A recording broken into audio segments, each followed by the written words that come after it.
Même si la pose de faux moignons coulés est sans doute moins fréquente aujourd'hui qu'elle ne l'était par le passé, il peut arriver, selon le type de patientèle que vous avez, d'avoir à déceler ce type de reconstitution. Et contrairement aux pivots fibrés qu'on peut assez facilement extraire par fraisage avec un forêt adéquat, la dépose de pivots métalliques constitue une difficulté bien réelle. Je disais qu'on décelait moins de pivots métalliques, ce qui n'est pas tout à fait exact, car il faut reconnaître que de plus en plus de praticiens et de patients souhaitent retirer d'anciens pivots métalliques pour les remplacer par des pivots plus esthétiques en fibre ou en zircone. Or, il faut bien prendre conscience que la seule présence d'un pivot dans une racine affaiblit considérablement celle-ci et peut provoquer sa fracture. Et en utilisant une méthode inappropriée, comme l'arrache-couronne par exemple, les risques de fracture sont alors substantiels.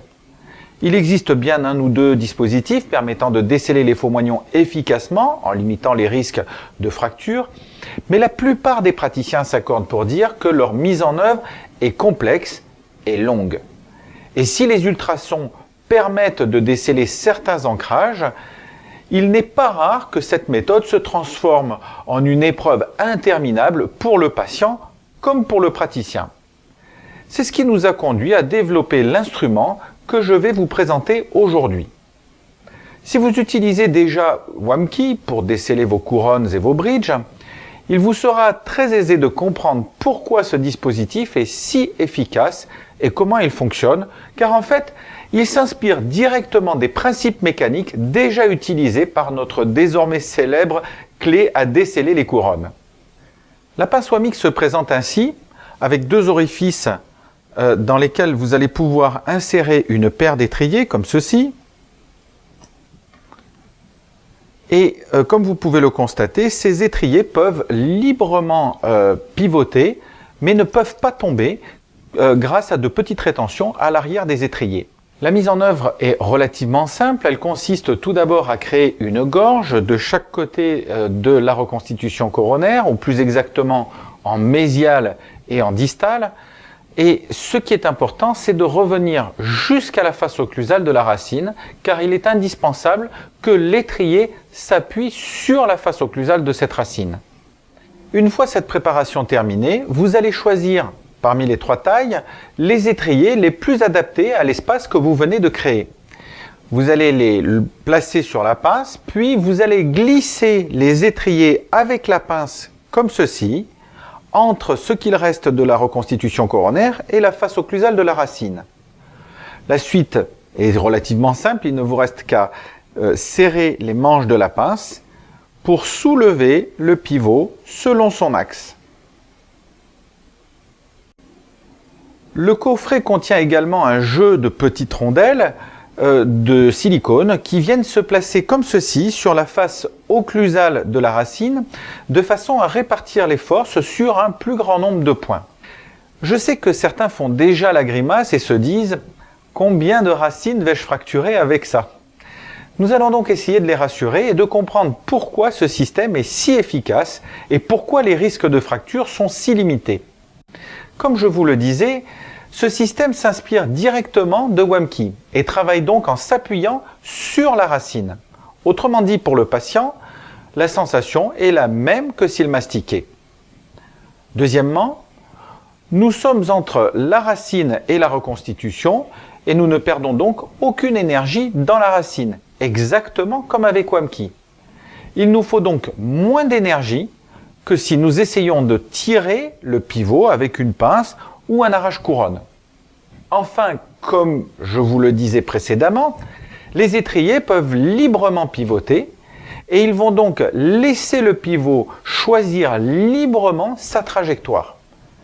Et c'est la combinaison de tous ces facteurs qui explique que le pivot est extrait selon la trajectoire idéale et avec le moindre effort.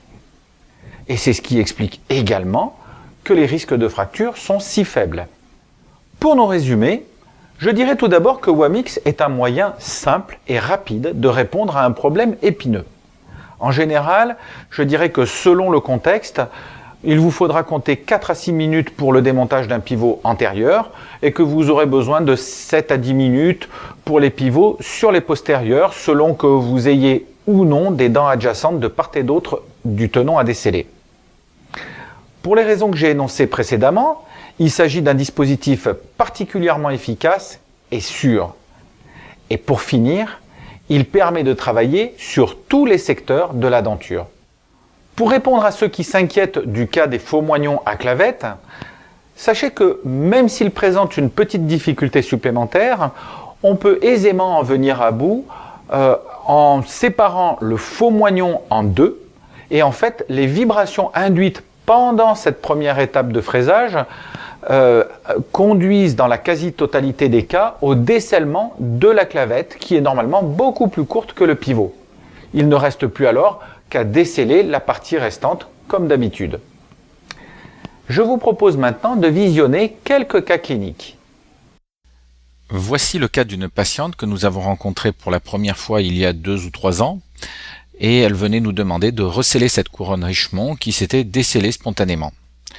Nous avons récemment décidé avec la patiente de faire un travail plus adapté sur l'ensemble du secteur antérieur et plutôt que de retailler cette couronne Richemont en un faux moignon, nous avons préféré la desceller pour éviter le risque d'un nouveau descellement après la pose du futur élément prothétique. Nous allons donc commencer par éliminer la zone cervicale de la couronne, que nous avons ici colorée en noir. Et en général, je recommande de commencer à fraiser bien à l'intérieur de la reconstitution plutôt que de se mettre à la limite cervicale. Cela évitera à votre fraise de glisser dans la racine. Voilà, le travail de préparation est terminé. Nous allons donc choisir les étriers les plus adaptés parmi les 3 tailles proposées.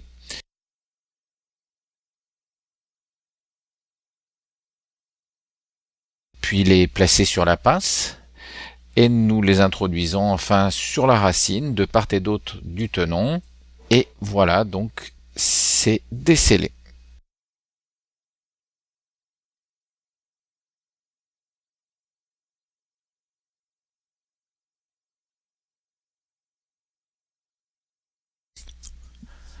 Voici maintenant le cas d'un faux moignon qui présente une histoire un peu particulière.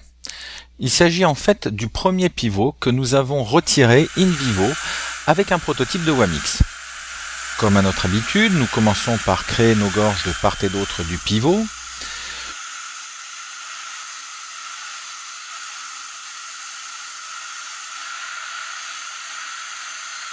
Puis, nous allons appliquer 1 minute ou 2 d'ultrasons pour fragiliser le ciment de scellement.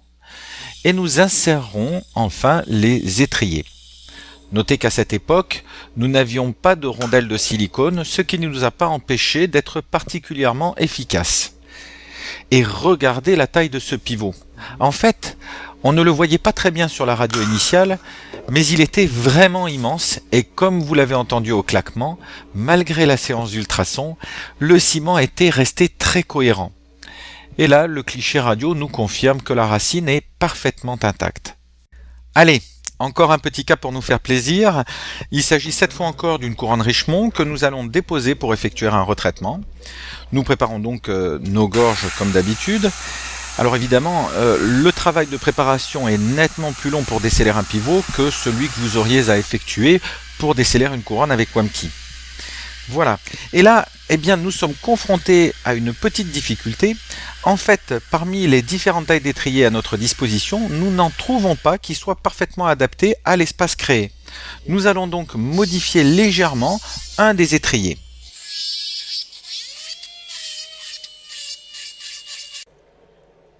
Les étriers sont désormais bien adaptés, ils flottent légèrement même, ce qui est idéal compte tenu de la liberté de mouvement que nous souhaitons donner au pivot lors de son extraction.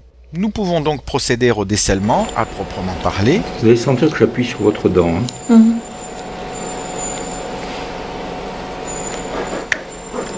Et voici qui est fait. Ça va? C'est fait. Voilà, je pense vous avoir indiqué l'essentiel sur cet instrument, mais si je n'avais pas répondu à l'une de vos interrogations, vous pouvez toujours nous solliciter ou consulter d'autres cas cliniques sur notre site internet. Merci de votre attention et à bientôt pour d'autres solutions innovantes.